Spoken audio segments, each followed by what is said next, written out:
Recibimos con un fuerte aplauso al presidente constitucional del Ecuador, economista Rafael Correa Delgado, firme impulsor de la integración latinoamericana.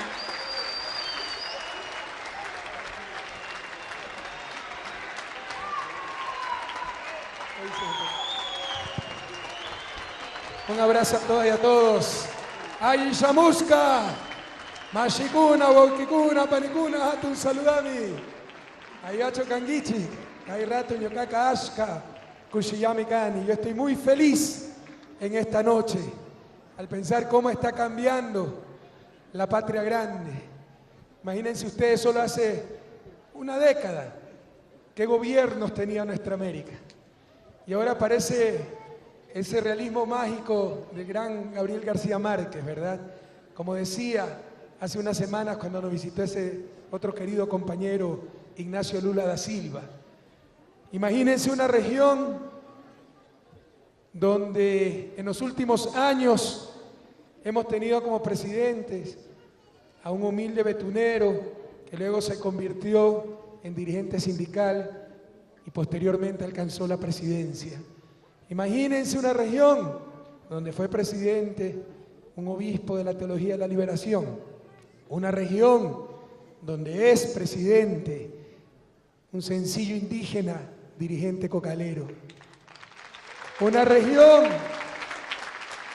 que en Europa en los últimos años ha tenido 3 presidentes y actualmente 2, una región donde actualmente hay 2 presidentes exguerrilleros que sufrieron, padecieron años de cárcel.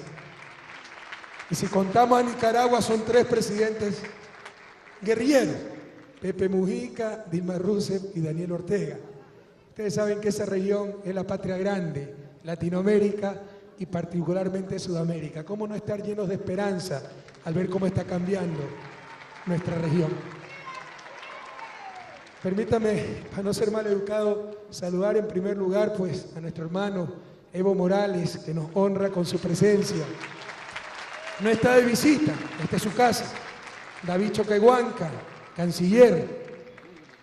Nos acompaña nuestro canciller Ricardo Patiño. Miren esa patria grande, tan diferente. En la mesa directiva tenemos mayoría indígena.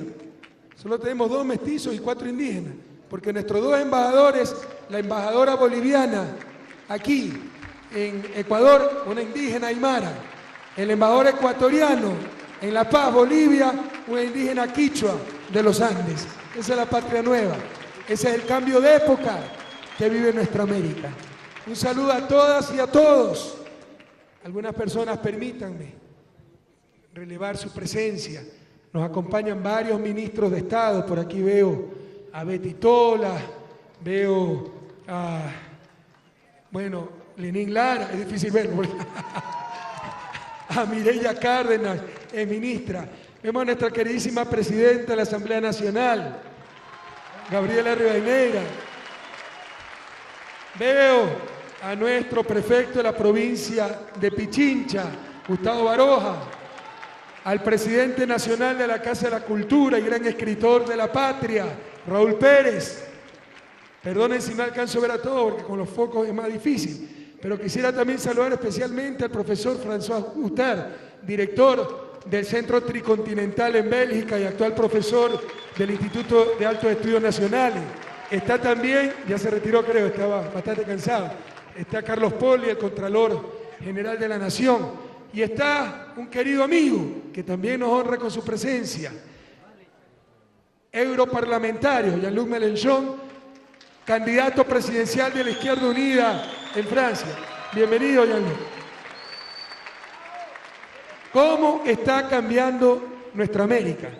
Y lo decía Evo, no es que hemos podido resolver todos los problemas, ni loco, falta muchísimo, pero hemos logrado lo principal, compañeros. Todavía no de forma irreversible, debemos estar muy atentos, pero se ha logrado lo principal. Por fin, que en nuestra América ya no mande, al menos en países como Bolivia, como Ecuador, como Venezuela, como Argentina, que ya no mande el capital, que ya no mande los poderes fácticos, que no mande el poder mediático, el poder financiero, el poder económico, que manden los ciudadanos, los seres humanos, que manden nuestros pueblos, ese pueblo aymara, ese pueblo quichua, esos obreros, esos petroleros, esos mineros, allá en Bolivia, y por supuesto nuestros afros, nuestros indígenas, nuestros pueblos originarios, la clase trabajadora aquí en Ecuador. Y no sé si Jean-Luc me leyó o yo lo leí tal vez, inconscientemente grabé esas ideas, pero él ha dicho, el grave problema en Europa es la ausencia de soberanía popular, que no mandan los seres humanos, manda el capital, todo está en función del capital. Eso es lo que hemos logrado cambiar, al menos temporalmente. Hay que estar atentos, no podemos dormirnos sobre los laureles, todo puede ser revertido si nos descuidamos. Eso es lo que hemos logrado cambiar, al menos temporalmente, en nuestra América y particularmente en los países del ALBA, en los países con gobiernos progresistas. Hemos convertido esos estados burgueses, o los estamos convirtiendo en estados verdaderamente populares, la supremacía del ser humano sobre el capital. Y eso es lo que no nos perdonan los poderes nacionales y los poderes internacionales. Esos poderes nacionales siguen vivos, debilitados pero vivos, y en retirada, pero sí, poder mediático, económico, como le decía, financiero, y como están derrotados, llaman pues a sus secuelas internacionales. Prohibido olvidar, recuerden que el día en que se estaba discutiendo la ley de comunicación, tal vez ustedes no saben esto, Jean-Luc, 55 periódicos colombianos publicaron un editorial contra la ley diciendo que estábamos acabando con la libertad de expresión, etc. O sea, ya llaman a los ñaños mayores, ¿no?, para que los vengan a ayudar, porque nuestros pueblos los han vencido internamente. Pero todavía falta mucho, mucho por hacer, compañeros. Evo nos ha hablado del imperialismo, y claro que hay imperialismo, pero un imperialismo más sutil, no por eso menos imperialismo, menos eficaz, menos letal. Antes el imperialismo, y algunas veces todavía en la actualidad, se expresa en bombas, en tanques, en aviones, pero hoy sobre todo se expresa en dólares, en esos condicionamientos que se le quiere hacer a nuestros países. Todo está en función de ese capital y particularmente el capital financiero. Ese es el gran desafío de nuestros pueblos, ese es el gran desafío de la humanidad en el siglo XXI. El capital sometido a los seres humanos, el capital como medio, no como fin. El ser humano principio y fin, y sobre todo el trabajo humano de la producción, no instrumento más de la producción. No podemos cometer el error que cometió la izquierda tradicional, negar el mercado. Pero otra cosa es que nos sometamos a ese entelequia llamada mercado y se conviertan sociedades, vidas, personas, en una mercancía más. Por supuesto, reconocer el mercado como un fenómeno económico, pero tener sociedades con mercado, dominando esos mercados, y no sociedades de mercado convertidas en una mercancía más. El mercado como siervo, no como amo. Son los grandes desafíos de los principios de este siglo XXI. Y por supuesto que hay ese imperialismo de capital. ¿Cómo lo hemos verificado? Todo está, insisto, en función del capital. Y por eso hemos conversado hoy día también, esa política internacional. Solos nos van a destruir, nos pueden destruir. No nos equivoquemos. Unidos tenemos más condiciones para resistir. Tampoco nos hacemos ilusiones. No es que en nuestra América podemos cambiar el orden internacional, pero al menos impedir que ese orden internacional injusto e inmoral atente contra los procesos de cambio en nuestra América. Por eso es tan urgente tener políticas claras, estrategias claras y sobre todo unidad en nuestra política exterior para acabar con estas sinvergüencerías de los tratados de protección recíproca de inversiones, de tribunales de arbitraje, donde siempre pierden los estados porque todo está en función de las transnacionales, el capital con más derechos que los seres humanos. Si ustedes quieren ir a la Corte Internacional Interamericana de Derechos Humanos, tienen primero que agotar las instancias del país, las instancias judiciales.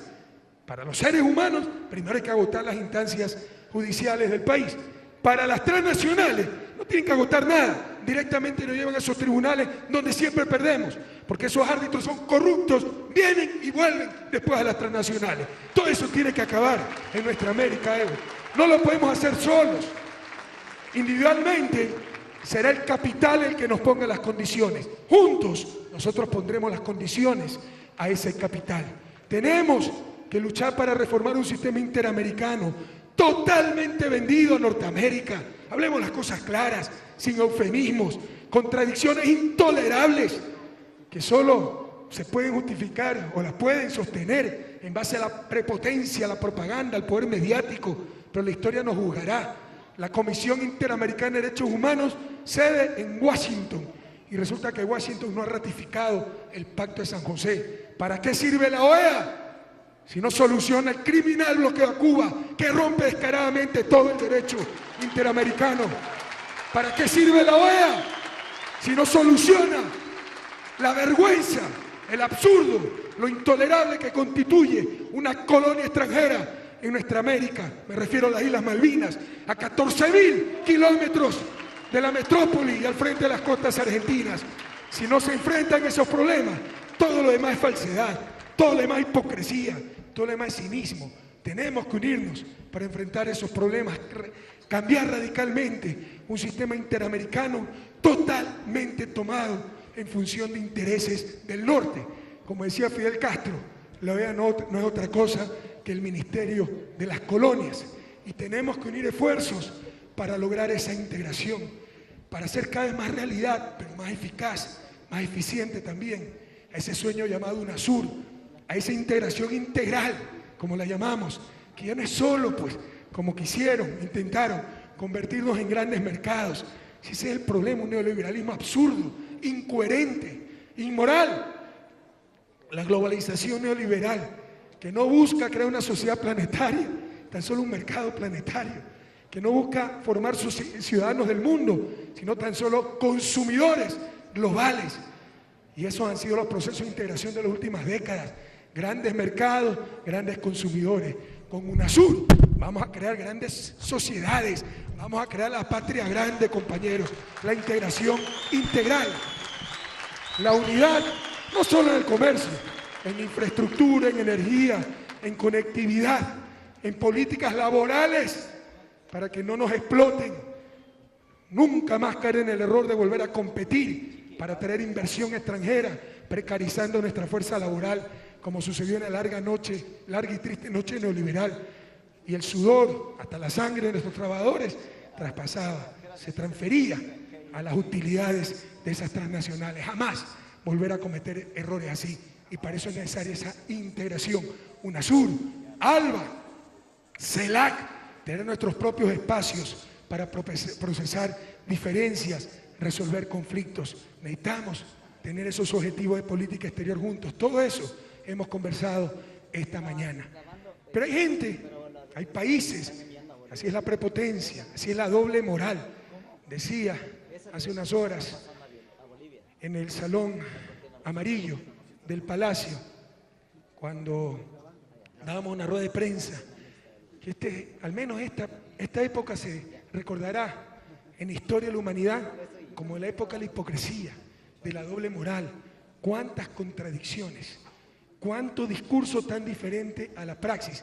Ya lo dijo Evo, nos hablan de seguridad jurídica, pero seguridad jurídica para la plata, para el capital, para los seres humanos, aplastarlos, si así lo imponen nuestros intereses. ¿Qué mayor inseguridad jurídica que las interceptaciones a nuestras llamadas telefónicas, a nuestros mensajes, a nuestra intimidad, a nuestra vida privada, compañeros?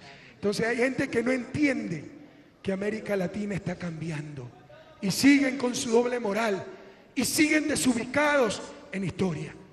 Lo que ha pasado el 2 de julio y en el contexto que pasó es absolutamente intolerable. Y algunos pensaron que estábamos todavía 500 años atrás en la historia. ¿Y qué respuesta que ha tenido nuestra América para decir basta? Lo que es con Evo es con todos, compañeros.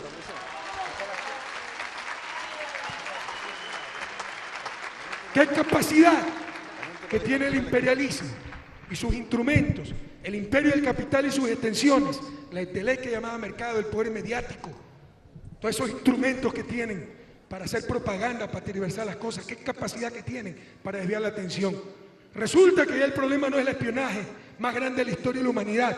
Primero a su propio pueblo, luego a países supuestamente amigos, estados soberanos, rompiendo todo derecho internacional. Ya ese no es el problema. El problema es Edward Snowden, joven de 29 años que denunció el espionaje. El problema somos los países que tuvimos la osadía de recibir la solicitud de asilo. ¿Y cómo en estos se prestan para tanta mentira, tanta falsedad? los mismos de siempre, ¿no? Enseguida empieza la campaña de descrédito a nivel internacional. Ahí ya no hay diferencia, no se engañen. En Estados Unidos hay matices, pero nadie desafía el sistema. Y cuando ven en peligro el sistema, todos se unen para defender ese sistema y atacar a quien creen que lo está poniendo en peligro. Entonces, en los cotidianos, el Washington Post, el New York Times, pueden tener algunas diferencias. Pero cuando ven en peligro el sistema, todos son igualitos. Y desataron una campaña para hacer creer que nosotros éramos los que espiábamos. Como que si eso, si fuera cierto, en algo justificaba el espionaje que habían hecho. Pero eso empezaron a posicionar. Resulta que Ecuador es el que espía. Imagínense qué torpeza, qué tontería, ¿verdad? Y en base de eso querían desviar la atención. Y eso es lo que repitieron los periódicos nacionales. ¡Qué vergüenza! Mientras lo uno defiende su sistema, el otro es entusiasta a poner el cuello para el collar y la campanita y ser cómplices de esos imperialismos, tratando de hacerle daño a su gobierno y así haciéndole daño al país. Luego, tratando de desmerecer todas las posturas soberanas, dignas de nuestros países. Rechazamos la TPA, una serie de reportajes de pseudoanalistas diciendo fue una acción para la galería, si ya la TPA estaba perdido. Si la TPA estaba perdida, entonces ¿por qué nos amenazan para quitarlo? Entonces unos idiotas, ¿verdad? La verdad es que no estaba perdido. Pero este Ecuador, digno, soberano de la Revolución Ciudadana, no va a aguantar amenazas de nadie, compañeros. Así que quédense con su ATPA. Y además le damos lo que recibíamos por ATPA, 24 millones de dólares para cursitos de derechos humanos, de ética y de elemental decencia. Y aquí tenemos el ejemplo de Bolivia. 2006-2007 le retiraron el ATPA a Bolivia porque Evo Morales llegó a la presidencia y hoy Bolivia está mejor que nunca sin ATPA, sin esos sometimientos, compañeros.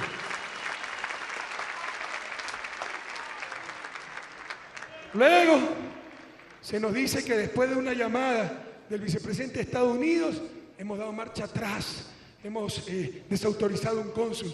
Es tan fácil como ver las fechas, compañeros, cuando sale una cadena nacional del gobierno, precisamente donde rechazamos el ATPA, diciendo que se habían hecho acciones no autorizadas por el gobierno, porque esa fue la verdad. Si lo hubiéramos autorizado no tenemos por qué negarlo. En ese contexto de un Snowden perseguido, sin tener orden internacional de arresto, como que si nosotros acusáramos a alguien en el Ecuador, no es un delito internacional, pero en base a la fuerza, al poder, queremos que lo metan preso en cualquier parte del mundo. Eso no tiene ni pie ni cabeza. Es pura y simple prepotencia, puro y simple abuso, puro y simple imperialismo. En ese contexto, el hermano Evo Morales viaja a Rusia, regresa a su país y no lo dejan pasar por 4 países europeos, porque se corre la noticia, la información, entre los servicios de inteligencia seguramente, probablemente ni los gobiernos estaban enterados de que Snowden iba en el avión. Aquí cabe recalcar una cosa, incluso si Snowden iba en ese avión, no se podía detener el avión presidencial. Tiene inmunidad soberana, compañero. Snowden no tenía orden de arresto internacional. Si estaba en el avión presidencial, era como si estuviera en Bolivia, como si estuviera en una embajada boliviana. Pero así es la prepotencia. Imagínense por un instante si eso hubiéramos hecho nosotros a un jefe de Estado europeo, al jefe de Estado norteamericano. Hubiera sido hasta un casus belli, caso de guerra, que se haya puesto en peligro la vida de ese jefe de Estado, que se hubiera visto obligado a aterrizar de emergencia en un tercer país. Pero eso es lo que hicieron con Evo Morales. Perdidos 500 años en la historia, creyendo que esta América Latina todavía es colonia de algún país, sin entender que nuestros pueblos jamás aceptarán ser patios traseros de nadie, compatriotas.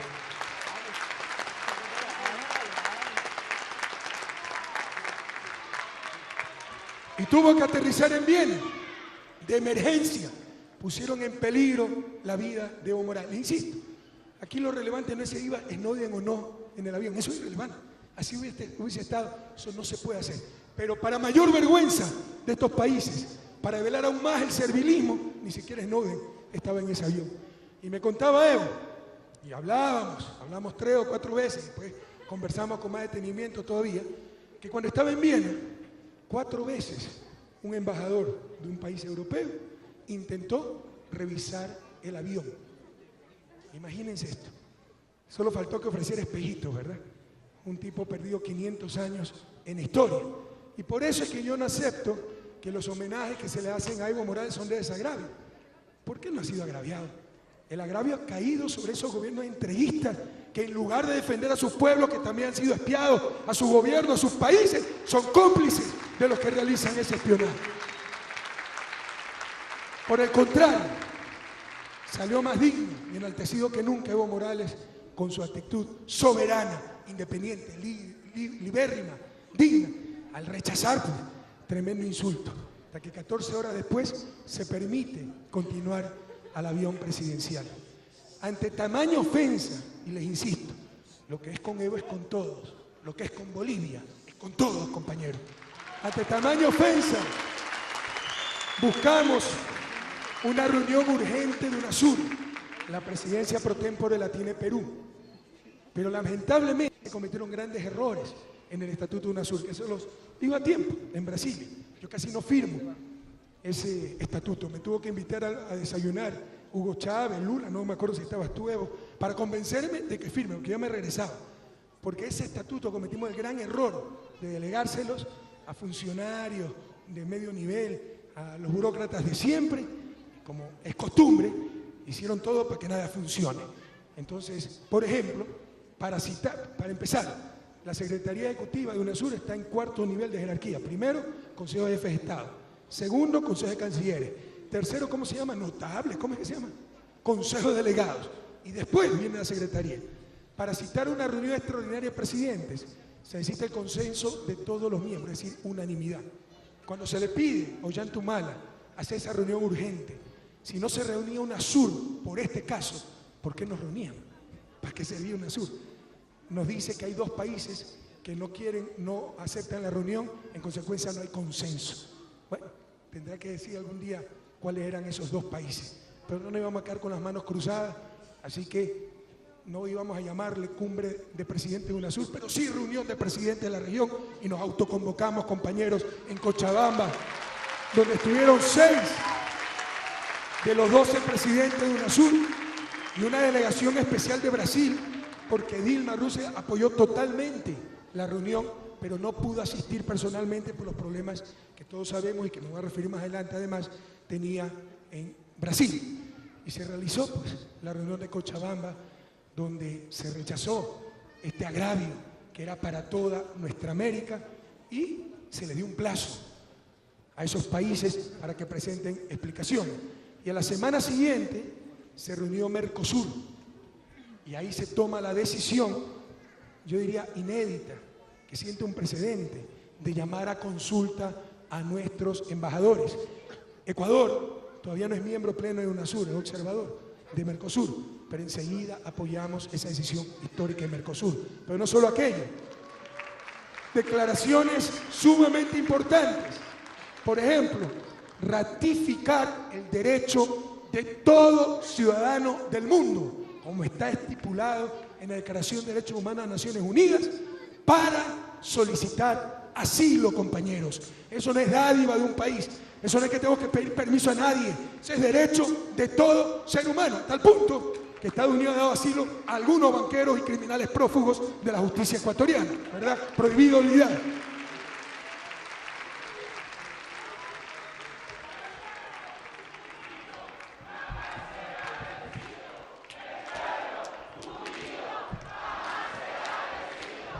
Luego, compañeros, también en esa reunión histórica de Mercosur se ratifica el derecho de todo Estado soberano a otorgar asilo a quien bien tuviere. Incluso los instrumentos internacionales, básicamente el derecho interamericano, ni siquiera exige explicar los motivos, es totalmente discrecional si un Estado otorga asilo, como lo ha hecho Estados Unidos, caso Isaías, ¿verdad?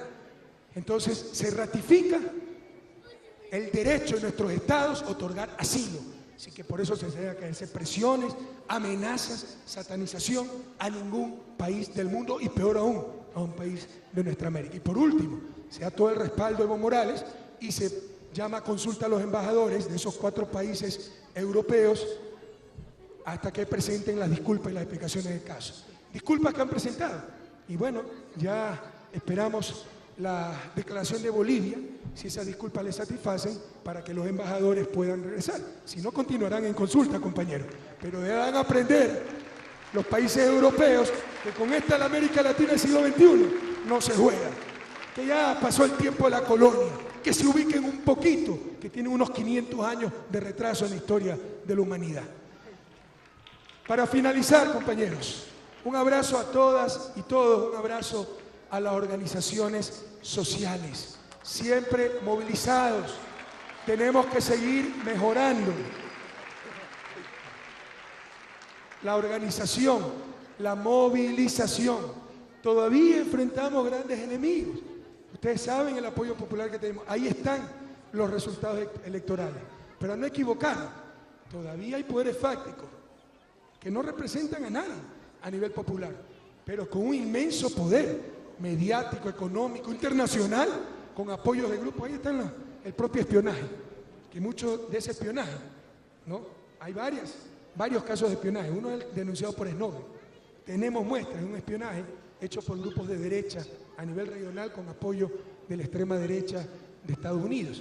Entonces siguen esos poderes ahí acechando, esperando que cometamos un error. Y como decía Evo, deben estar siempre conscientes de que podemos cometer errores, pero jamás serán traiciones. No hay obra humana perfecta, nos equivocamos y mucho, pero jamás estos compañeros, presidentes de la Nueva América, vamos a traicionar a los compatriotas. Necesitamos de ese apoyo de las organizaciones sociales, para con esa organización, con ese poder popular, hacer frente a esos poderes fácticos a los que me he referido. Pero hay peligros. La derecha no es tonta, las oligarquías no son tontas. Ellos también crean sus organizaciones sociales, entre comillas, en función del status quo, en función de sus intereses. ¿O qué creen que es participación ciudadana? ¿Qué creen que es Fundamedios? Debemos estar muy atentos para garantizar la autenticidad de nuestras organizaciones sociales y no caer en las trampas y en los errores, muchas veces infiltrados por esas organizaciones sociales en función de la derecha, muchas veces por errores en la conducción de esas propias organizaciones sociales, no caer en errores que ponen en peligro nuestros procesos. Por ejemplo, lo que se llama la tragedia de la proximidad. A los gobiernos que se acercan más a nuestros pueblos, a los pobres, etc., a lo que más se les exige. Les puedo dar múltiples casos de demandas que tenemos. Creo que hablo por Evo, por Dilma, por muchos más, que jamás le pediría a un gobierno de derecha, pero le exigen inmediatamente ya a nuestros gobiernos porque lo sienten próximos. Fíjense las movilizaciones que ha habido en Brasil. ¿Quién puede negar lo que ha cambiado Brasil en 10 años de gobierno del Partido de los Trabajadores? ¿Quién puede negar los avances en equidad social, la disminución de la pobreza, mejora de condiciones de trabajo? Pero cuando se pide todo y ya, es la mejor manera de ser funcionales al status quo, es la mejor manera de ser aliados de la derecha, es la mejor manera de bloquear los procesos de cambio. Evo también ha tenido esa clase de resistencia, muchas veces de propios sectores indígenas, muchas veces de la propia clase trabajadora. No me gusta poner de ejemplo lo que ha pasado en Ecuador, pero son cosas claras. Por ejemplo, ¿qué país del mundo ha avanzado más en derechos de naturaleza? Pero si no hacemos todo y ya, para no tocar naturaleza somos unos traidores, hay que estar contra ese gobierno. Y al estar contra el gobierno, están siendo aliados de los que quieren volvernos al pasado. Así que estar muy atentos, compañeros. Como decía Rabindranath Tagore, el gran poeta hindú, el que le puso alma grande a Gandhi, el Mahatma, alma grande. No basta querer, hay que saber el camino. A ver claro, sentir hondo y obrar recio. No podemos darnos el lujo de cometer errores, y algunas veces se cometen y caemos en el juego de la derecha, inconscientemente. Por ejemplo, y este es otro problema, satanizando la política. Los hombres políticos todos son unos sinvergüenzas, el Estado no sirve para nada, son las organizaciones sociales las que representan a la sociedad. Y lo que estamos haciendo es repetir en el ámbito de derechos y política pública lo que se hizo en el ámbito económico con el neoliberalismo. Destruir el Estado, satanizar la política, esa política que no es otra cosa que la forma racional en que la sociedad toma sus decisiones. Entonces, si se sataniza la política, si se destruye la política, ¿quiénes toman las decisiones? los grupos de poder sin ninguna legitimidad democrática. Al igual que en el ámbito económico, lo tomaba la intelecta llamada mercado, las grandes corporaciones, las grandes transnacionales. A estar muy atentos, compañeros, a estar muy atentos. Aquí indudablemente pues tenemos organizaciones sociales que nos inspiran, que nos sirven de ejemplo, que nos abren camino. La Federación Ecuatoriana Indígena de Indios, la organización indígena más antigua del país, de donde salieron las grandes Tránsito Amaguaña, Dolores Cacuango, ahí está la FENOCIN y tantas otras organizaciones. Pero les insisto, la derecha ya se dio cuenta de eso y también tiene organizaciones que nos roban el discurso, que hablan en nombre de la sociedad, pero no en función de los pobres, no en función de la grandes mayoría, en función de intereses privados, en función de los poderes de siempre. Y algunas veces repetimos, cometemos esos errores. Cuando se pide lo imposible, lo indeseable o ambas cosas, insisto, se está colaborando con el pasado. Por ejemplo, cuando se confunde participación, ¿qué mayor participación que en la Revolución Ciudadana? 3 consultas populares, socialización de tantas leyes, las consultas previas, como está establecido en nuestra Constitución, pero ahora tiene que ser consentimiento previo. Eso convierte a nuestros países en ingobernables. No es viable, no es posible, y si fuera posible es indeseable, porque no habrá quien gobierne. Con eso harán fracasar cualquier proyecto de izquierda. Pero hay organizaciones sociales, algunas bien intencionadas, otras no tanto, que tratan de imponer estas cosas. O la satanización del uso de nuestros recursos naturales no renovables. Por Dios, ¿dónde estamos, compañeros? Entendamos, créanme que me desespera esto. Yo algo entiendo de desarrollo, algo entiendo de historia del desarrollo. Los recursos naturales, la gran oportunidad de nuestra América para salir de la pobreza sin tener que someternos, sin tener que claudicar en nuestra soberanía. Los países que no han tenido esos recursos naturales tuvieron que permitir la explotación de su fuerza laboral. Hoy tenemos los salarios reales más altos de la región. No permitimos explotación laboral gracias a nuestros recursos naturales, porque gracias a esos recursos, por el contrario, tenemos la energía más barata de la región, las telecomunicaciones más baratas, la mejor red de caminos, etc. Entonces, no existe esa pérdida de competitividad, los estragos que pudiera tener un salario real demasiado alto sin las otras compensaciones. Las otras compensaciones son posibles gracias a nuestros recursos naturales. Aquí tenemos un gran ejemplo, Evo Morales, presidente indígena, orgullo de Bolivia y de la patria grande. Lo que hizo, esa es la discusión, eso es lo inteligente. La discusión no es no a los recursos naturales. La discusión es, sí, aprovechar con el máximo de responsabilidad ambiental nuestros recursos naturales, pero para nuestro pueblo, para nuestra gente, el gas, los minerales, el petróleo, para los bolivianos, para Bolivia. Esa es la discusión, compatriotas. Abramos los ojos, no cercenemos nosotros mismos nuestro futuro, no hagamos imposible el cambio en nuestra América. Así que un llamado a las organizaciones sociales, no solo para que estén movilizadas, sino también concientizadas, pero ver claro, sentir hondo y obrar recio, conocer el camino.